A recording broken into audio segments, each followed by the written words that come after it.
Okay, hi everyone. I'm just putting together a short channel update on Dune Imperium rank.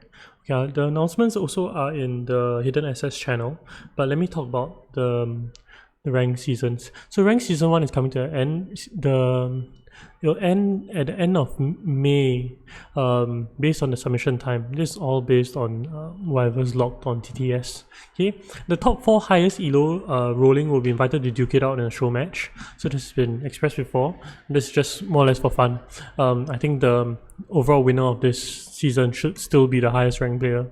Okay, and then we are planning to do an invitational tournament for the highest ranked players in the world. So this is anywhere between like 16 to 64. We are trying to figure out what format to do it, but this should happen sometime in June. Okay, so some additional badges will be awarded for finishers. So if you finish first place, or second place, third place, you'll get a special reward. Every time your name pops up, you'll see this reward. And the top 10, I think, will also be given some sort of ribbon of sorts. For the best player of each leader, so minimum of 10 games played and the highest win rate, right, we'll also give you an icon of the specific leader tied to your name. Okay, so this is what we are planning for the end of season 1. For season 2, right, one of the reasons why we're starting it is that I think season 1 is like a test run for ranked. I think there are no major issues. The main headache I have is people not recording their ranked games properly. So I think that having the rank code previously was a necessary evil to transition people, but now I don't think we need it anymore. So all games that are submitted are going to be tracked as rank, assuming that there's no code. So if you entered the code for season 1, the game will be void.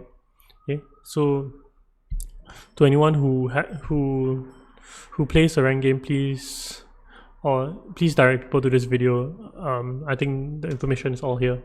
So changes to elo calculation as well. The second and third place will also have some incentive to the elo.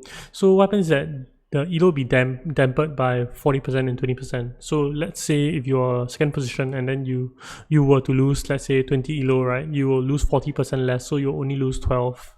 And then if you are third place, if you're gonna lose 20, now you'll only lose 16.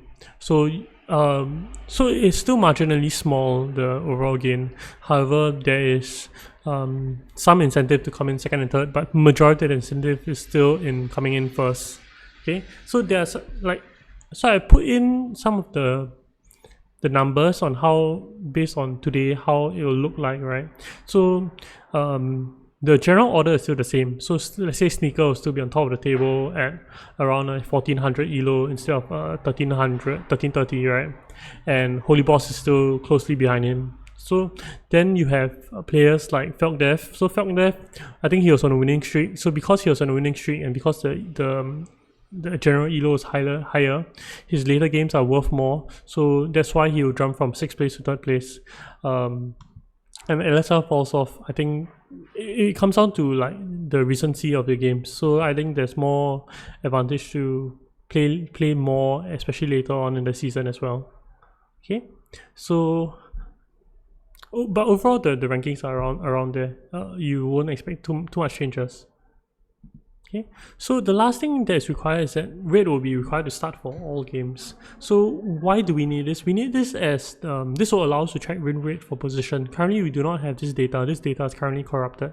So with this data, you can decide how best to change the way that leaders are picked, right, to balance out the win rates.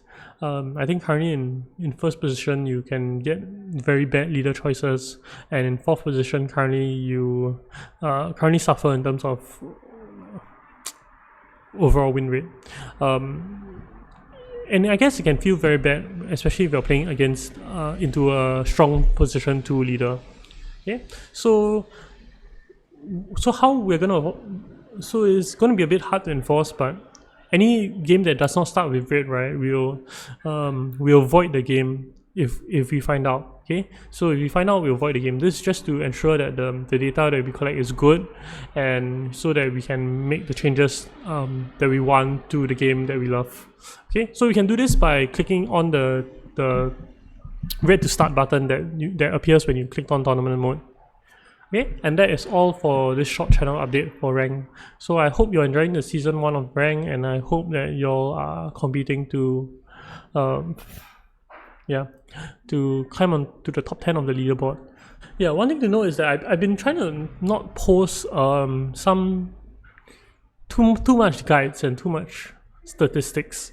The reasoning is that I want season 1 to be quite pure about it. I don't want to influence the meta too much. I think I've influenced the meta a lot already by talking about how Swordmaster is very good. I think a lot of players are really doing it now, and a lot of it I think is based on like the common knowledge that I think maybe Sneaker and I have shared. Yeah, so Swordmaster earlier is very good, and there are some players who have found some ways to play around it, but I've seen it and I know who they are and what they're doing, but I don't really want to publicize it yet, because I want these players to do well in the season 1. So at the end of the season, I'll be posting some of the leader win rate changes. I think you'll be surprised to see some of the leaders do quite well and some leaders do quite badly. Then I'll also be posting the win rates for high elo games. So in terms of high elo, how do the sets look like? So do look forward to that, but I'll do that all when the season ends. So sorry I haven't been posting much. Yeah, but hopefully when the season ends, it'll improve. Expect more guides from then on. Thanks for watching and see you around.